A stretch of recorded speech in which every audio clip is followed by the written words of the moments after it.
Livros Mastros do Coliseu. Os sofrimentos dos cristãos no grande anfiteatro romano. A.J. O'Reilly. Capítulo 7. O general romano. Parte 2. Os romanos eram, desde o nascimento de sua dinastia, um povo bravo e belicoso.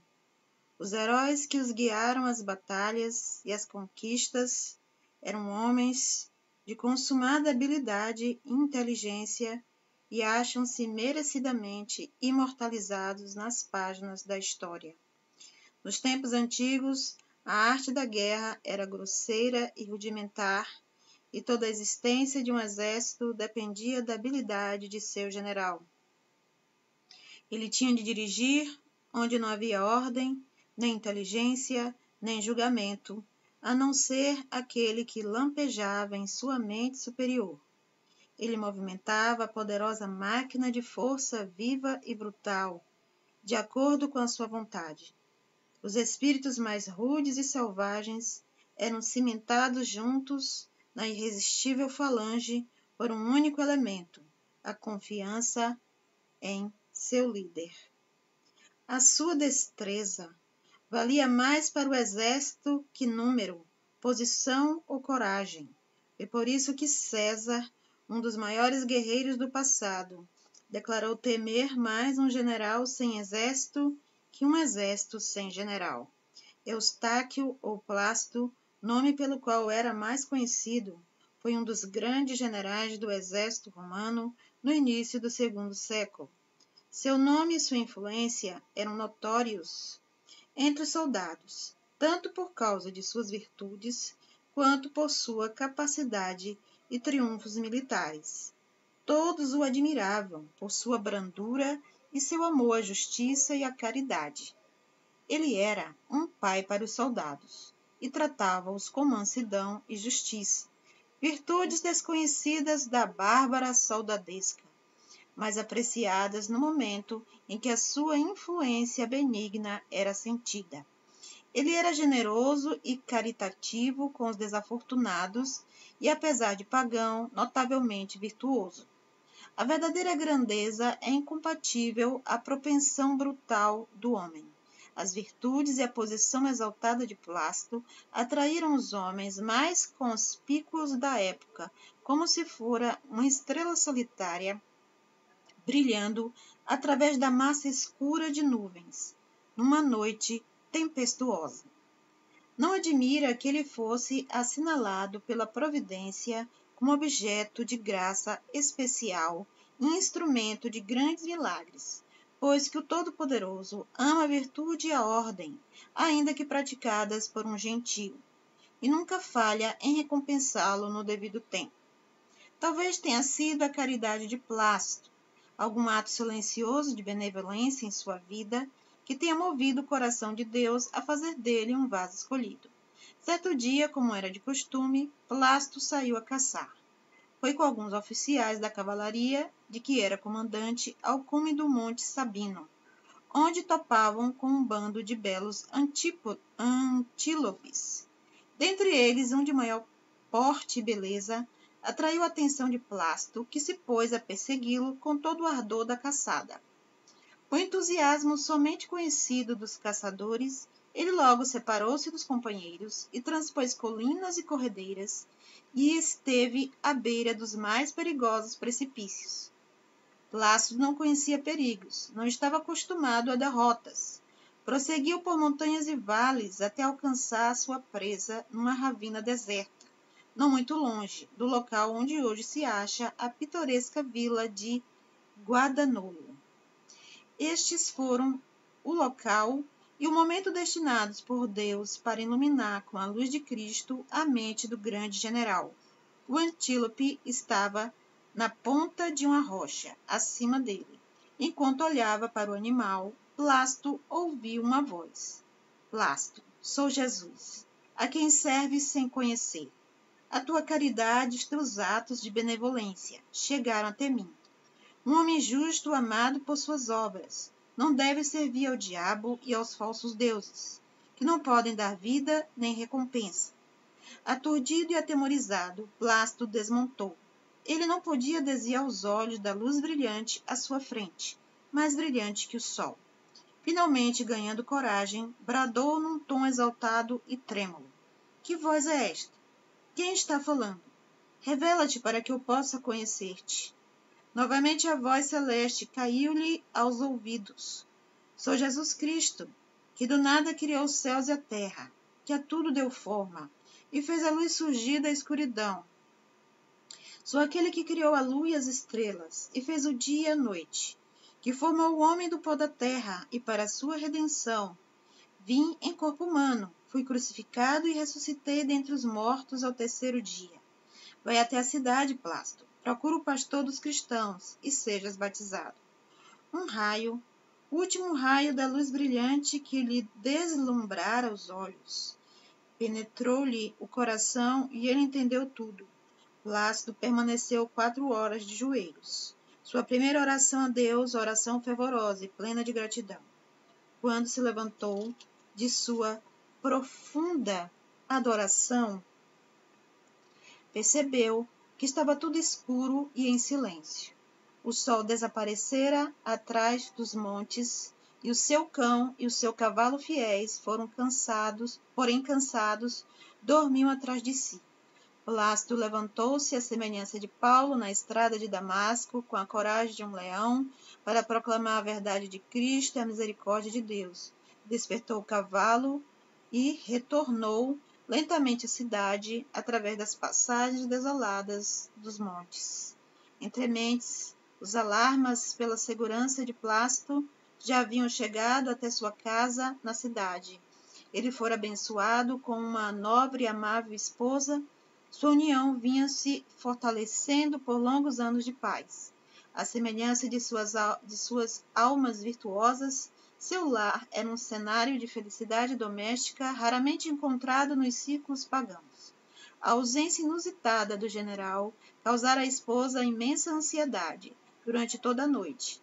Ela esperara ouvir-lhe os passos na soleira da porta, mas a alvorada pardacenta já rompia no horizonte e ainda nem sinal de Plácido.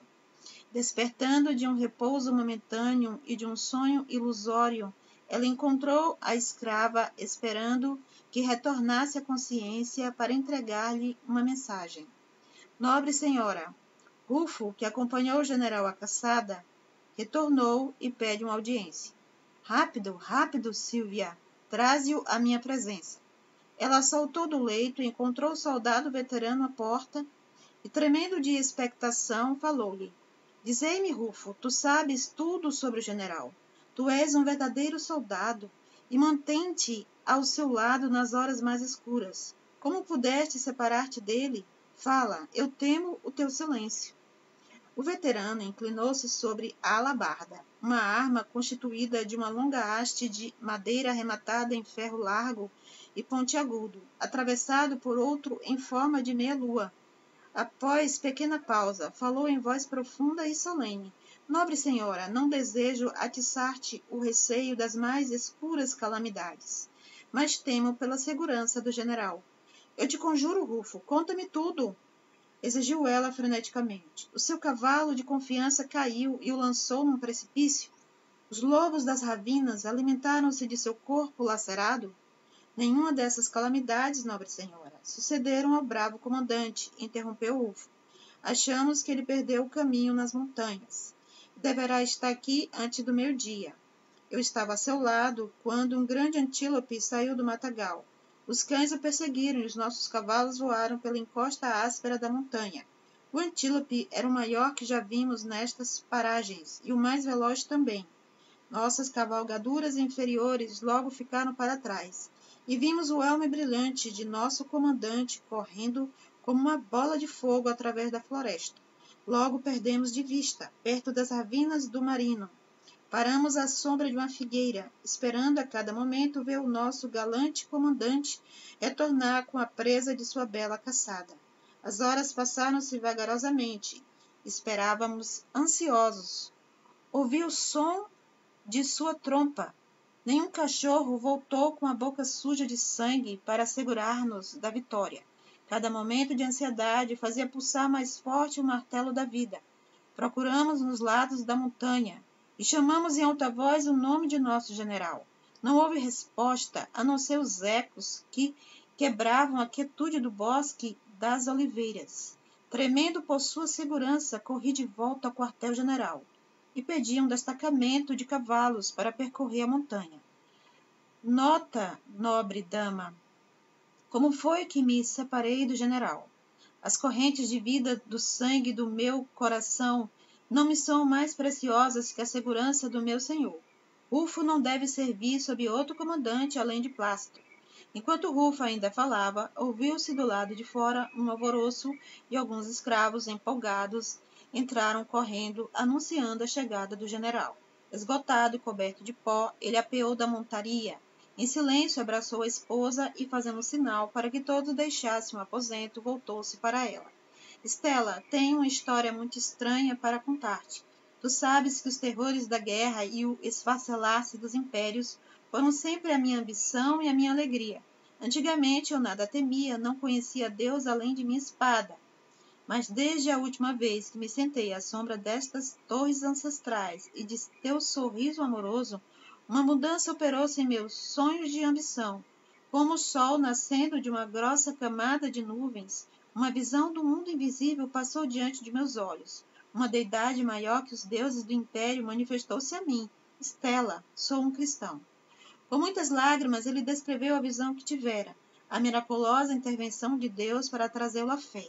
Naquele dia, ele pôs em ordem suas obrigações, a fim de entregar-se generosamente à vocação divina. Mensageiros foram confiados de conduzi-los às catacumbas, onde o bispo cristão dirigia a Igreja de Deus. Apesar das abjeções de sua tímida esposa, que temia as terríveis consequências envolvidas na profissão do cristianismo naqueles dias de horror, ele apressou-se na primeira hora após o anoitecer, às criptas do caminho salariano. Dentre as sublimes lições que lhe foram ensinadas na visão, nas montanhas, estava a seguinte: deixando as misericórdias de um momento, as vastas preocupações de uma cena eterna. É provável que as terríveis perseguições de Domiciano tenham sido tão somente amainadas nesse tempo.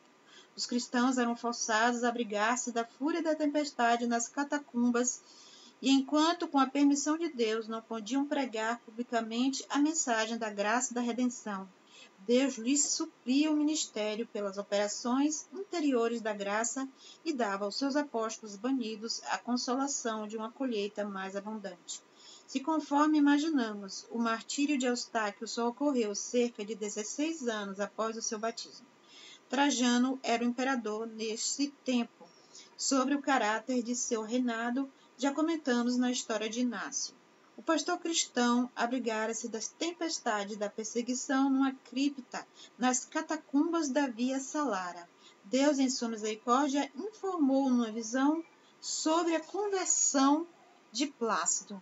O pastor estava ajoelhado sobre a lápide marmórea do túmulo de um Marte, e uma pequena lâmpada a óleo lançava uma luz fraca e trêmula sobre as lajes sepulcrais.